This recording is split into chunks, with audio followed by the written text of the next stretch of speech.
Сәлеметсіңдер ме, балалар? Биология сабағына қош келдіңдер. Күндеріңе сәттілік тілеймін. Көңіл күйлерің көтеріңкі болсын. Балалар, сабағымызды бастамас бұрын мына берілген суреттерге мұқият қарап шығыңдаршы. Тірі тән қандай қасиет бейнеленген деп ойлайсыңдар? Кезеңдеріне қарап, негізгі айырмашылықтарын анықтап көріңдерші.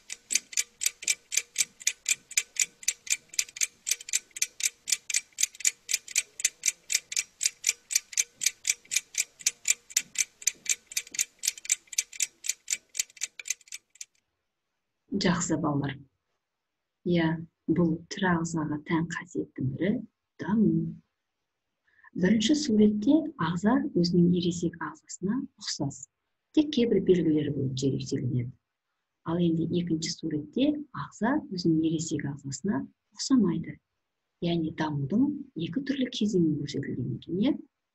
Олай болса, бүгінгі біздің сабағымыздың тақырыбы қалай деп ойлайсыңдар?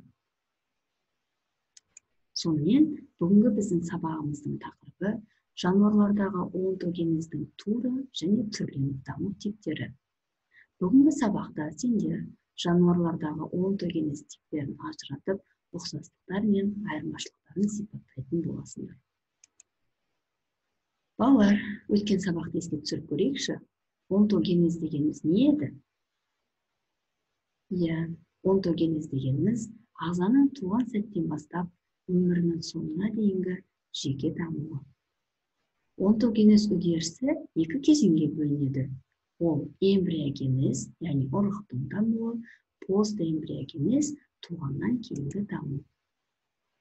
Жануарларда дамудың екі кезеңі ажыратылады. Ол тура даму және түрленіп даму. Тура даму кезінде организмнің бірден ересек күйіне ұқсап туады. Әрине, ол дене мүшесінің кішкентай болуымен мөлшерінің, не болмаса жыныстық мүшелерінің әлі қалыптаспауы бойынша және тағы да басқа белгілері бойынша ерекшеленуі мүмкін. Бірақ сырттай қарағанда ересек дарасына ұқсас келеді. Қосмекенділерден басқа барлық омыртқалы жануарларға тура даму тән, ал омыртқасыздардан шұбалжанға, өзен шаянына барлық өрмекші тәрізділерге тән. Түрленіп даму кезінде дернәсіл ересегіне ұқсамайды. Яғни бұл жерде олардың денесінің қандайдан бір мүшелерінің өзінде өзгешелік болады. Даму типтері бойынша барлық жәндіктерді екі топқа бөледі.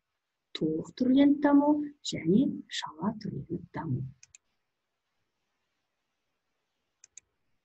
Толық түрленіп даму кезінде жұмыртқадан шыққан дернәсілдер ересек жәндікке ұқсамайды. Мысалға, жұлдызқұрттар көбелекке ұқсамайды. Көбелекке айналу үшін олар қуыршаққа айналу керек. Дернәсіл қуыршақ сатысында болған кезде тыныштық сатысында болады. Ол кезде ол қозғалмайды, қоректенбейді, сөйтіп оның мүшелері қайтадан түзіледі. Бұл кезде жай ғана өсу емес, дене мүшелерінің ұлғаюы болады. Осылай толық түрленіп дамитын жәндіктің дамуы 4 сатыдан тұрады. Жұмыртқа, дернәсіл, қуыршақ және ересек ағза. Толық түрленіп дамитын жәндіктер қоңыз, көбелек, шыбын, маса және ара. Көбелектің толық түрленіп дамуын бейнероликтен көре аласыңдар.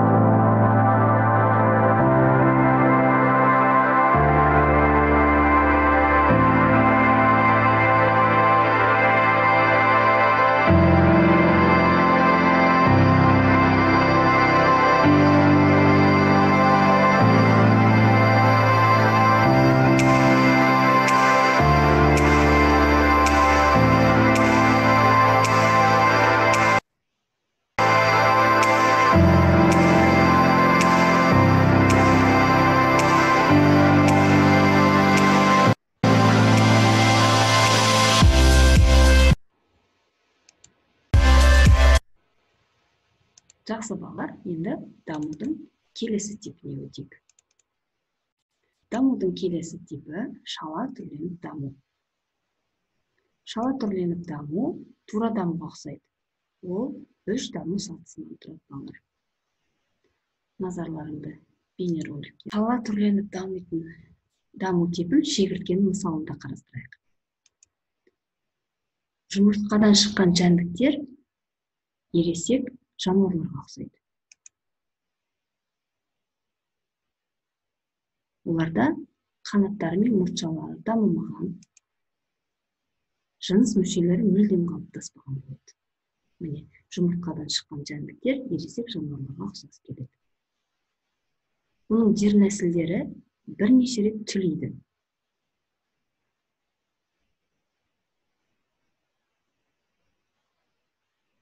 Мына жерде қарасыңдар, дернәсілдері бірнеше түлейді. Түлеген сайын олар өздерінің ересек шегірткелеріне, яғни ағзаларына ұқсас келеді. Ересек ағзаның қанаттары дамып, енді олар өспейді. Сонымен шала түрленіп даму 3 сатыдан тұрады. Олар жұмыртқа, дернәсіл және ересек ағза.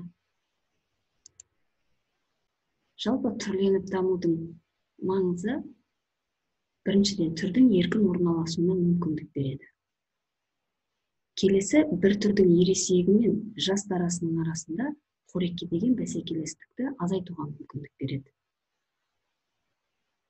Қолайсыз жағдайлардағы тыныштық кезеңі. Мысалға алатын болсақ, итшабақ пен құрбақан алайық. Итшабақ тек қана суда тіршілік ететіндіктен ол су жәндіктермен ғана қоректенеді. Ал ересек бақа ол құрлықта да мекен ететіндіктен жәндіктермен де қоректене алады. Енді балалар, егер де сабақ түсінікті болған болса, біз тапсырмаларды орындауға көшейік. Сонымен бірінші тапсырмамыз суретте қандай жәндіктің даму типі көрсетілген кезеңдерді бейнелейтін сызбасыз. Тапсырманы балалар тоқтату батырмасын басып орындаймыз. Жақсы балалар, сонымен дұрыс жауабын көрейік. Бұл көбелектің толық түрленіп даму типі. Ол 4 сатыдан тұрады. Жұмыртқа, дернәсіл, қуыршақ және ересек ағза немесе имаго. Жарайсыңдар балалар. Келесі тапсырмамызға өтейік.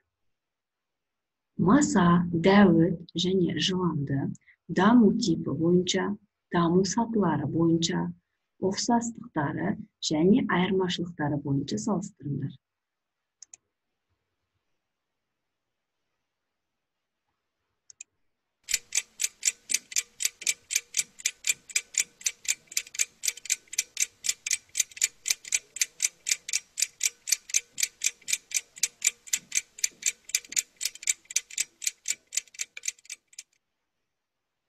Дұрыс жауаптармен сәйкестендірейік.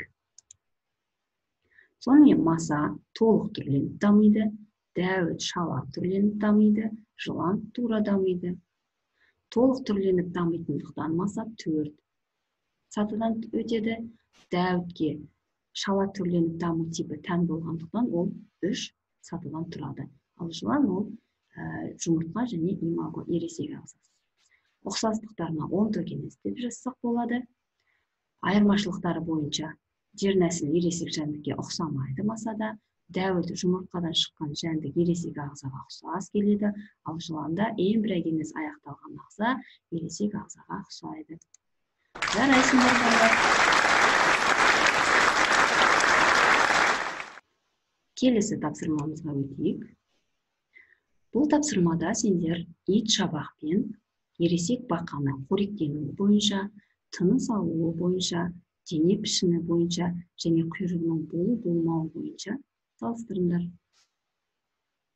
Тапсырмаларды алған білімдеріңді жинақтай отырып, дұрыс орындауға тырысыңдар. Жақсы, енді дұрыс жауаптармен сәйкестендірейік. Балалар, егер де сендердің жауаптарың дұрыс жауаптармен сәйкес келсе, онда тамаша, өте жақсы. Сонымен балалар, сабағымыздың мақсатына оралайықшы. Біз бүгінгі сабағымыздың мақсатына жеттік пе? Егер де сендер берілген тапсырмаларды ойдағыдай орындаған болсаңдар, онда бүгінгі сабағымыздың мақсатына жеткендерің. Егер де тапсырмаларды орындау барысында қандай да бір қиындықтар болса, онда сендер тақырыпты қайтадан бір қайталап шығуларың қажет. Енді оқулығымыздың 229 бетін ашыңдар. Жануарлардағы онтогенез типін салыстыру тақырыбындағы нөмірі 4 модельдеу. Бұл тапсырманы сендер Kahoot ойыны арқылы орындайсыңдар. Ол үшін сендер кез келген браузерға Kahoot It деп жазасыңдар. Одан кейін сендерде мына терезе ашылғаннан кейін ойынның сандарын, құпия сандарын жазасыңдар. 04 90 89 68. Бірден ойындарың ашылады. Және мына жерге, мына терезеге аты жөндеріңді жазасыңдар да ойынды бастайсыңдар. Бұл тапсырмаларды сендер бүгінгі сабақтан алған білімдеріңді жинақтай отырып дұрыс орындайсыңдар деген ойдамын. Ал мен сендердің дұрыс жауаптарыңды мониторинг арқылы көретін боламын. Барлықтарыңа сәттілік. Олай болса балалар, бүгінгі біздің сабағымыз аяқталды. Сау болыңдар.